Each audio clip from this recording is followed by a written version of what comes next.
السلام علیکم ورحمۃ اللہ وبرکاتہ۔ امید ہے کہ آپ تمام حضرات خیر و عافیت سے ہوں گے۔ اللہ تعالیٰ ایسے ہی عافیت کے ساتھ رکھے۔ آپ تمام حضرات کی خدمت میں ایک اور ویڈیو لے کر حاضر ہوا ہوں۔ آپ نے تھمبنیل میں پڑھ ہی لیا ہوگا کس موضوع پر یہ ویڈیو ہے۔ اب اس ویڈیو کو شروع کرتے ہیں۔ حجاز کے فقہا میں امام اعظم امام مالک ہیں، اور عراق کے فقہا میں امام اعظم امام ابو حنیفہ ہیں۔ یہ دو بڑے امام ہیں۔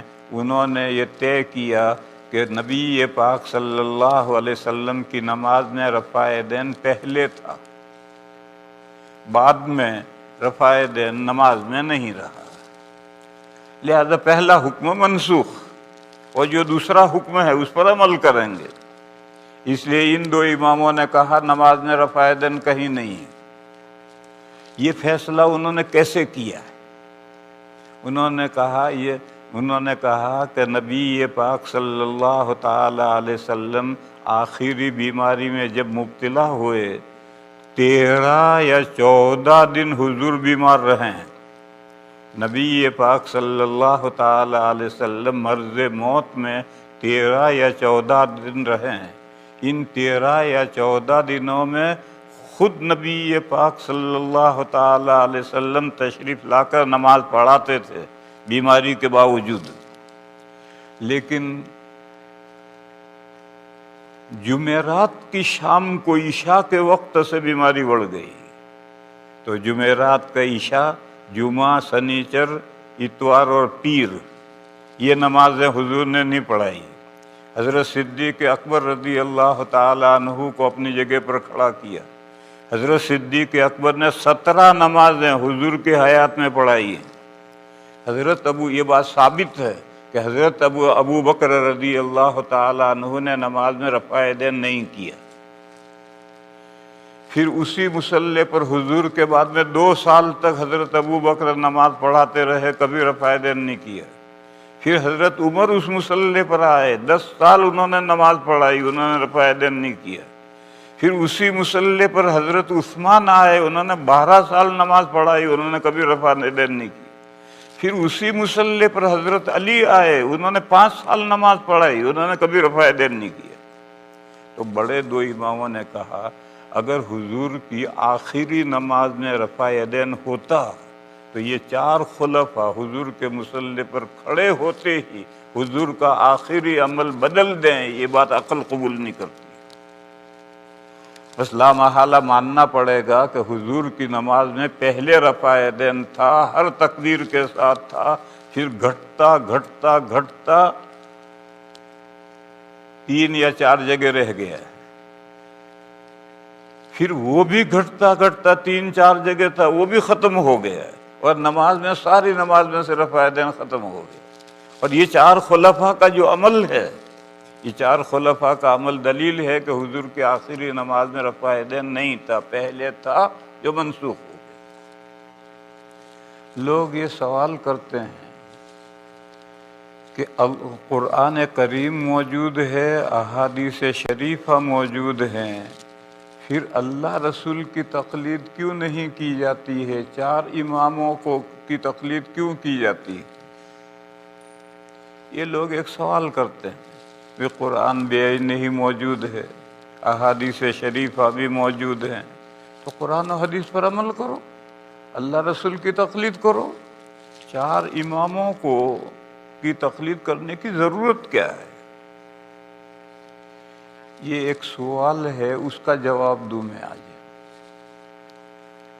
جواب یہ ہے کہ قرآن و حدیث ہی پر تمام مسلمانوں کا عمل ہے،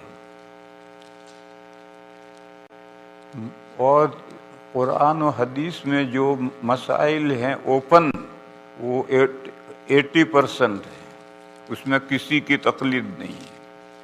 20% وہ مسائل ہیں جن میں تقلید کے سوا چارہ ہی نہیں ہے۔ وہ 20% میں مسائل بتاؤں گا، آپ خود سوچیں کہ اس میں تقلید کے علاوہ کیا جا رہا ہے۔ وہ جو 20% فقہ کے مسائل ہیں وہ 3 قسم کے مسائل ہیں، وہ 20 نہیں ہیں، وہ 3 قسم کے مسائل ہیں، ان 3 قسم کے مسائل میں تقلید کی جاتی ہے، اور تقلید کے سوا کوئی چارہ ہی نہیں ہے۔ کوئی مجھے بتلائے کیا راستہ ہے اور کوئی قرینہ نہ ہو۔ اس کی میں ایک مثال دوں،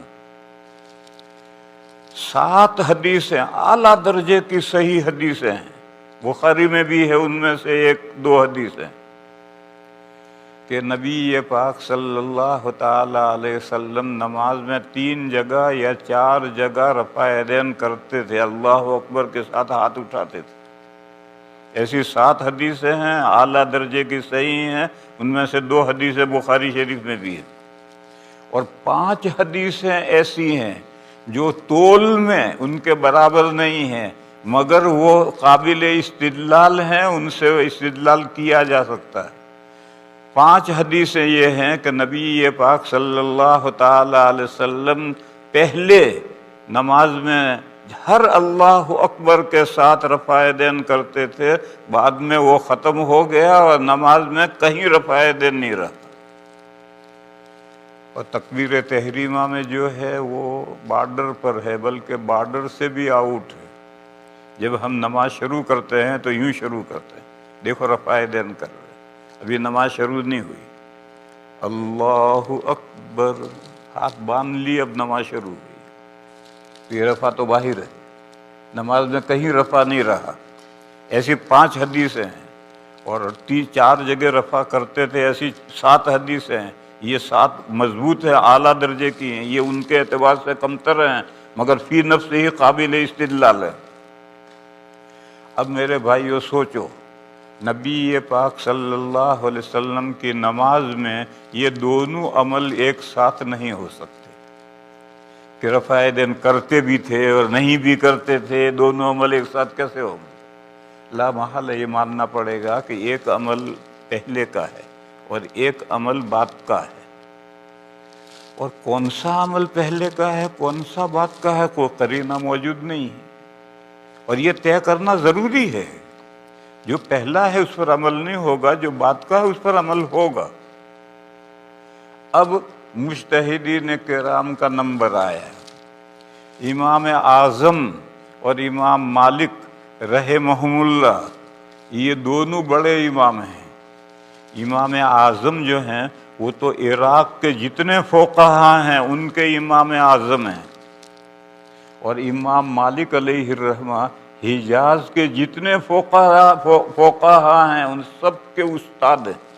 یہ 2 بڑے امام ہیں، انہوں نے یہ طے کیا کہ نبی پاک صلی اللہ علیہ وسلم کی نماز میں رفع یدین پہلے تھا، بعد میں رفع یدین نماز میں نہیں رہا، لہذا پہلا حکم منسوخ، اور جو دوسرا حکم ہے اس پر عمل کریں گے۔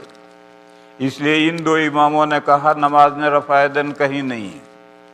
ایسے ہی مزید ویڈیو دیکھنے کے لیے آپ ہمارے چینل نورانی باتیں کو لائک کریں، سبسکرائب کریں، تاکہ ویڈیو اپلوڈ ہوتے ہی سب سے پہلے نوٹیفیکیشن آپ کو مل جاوے، اور اس ویڈیو کو شیئر کرنا بالکل نہ بھولیں۔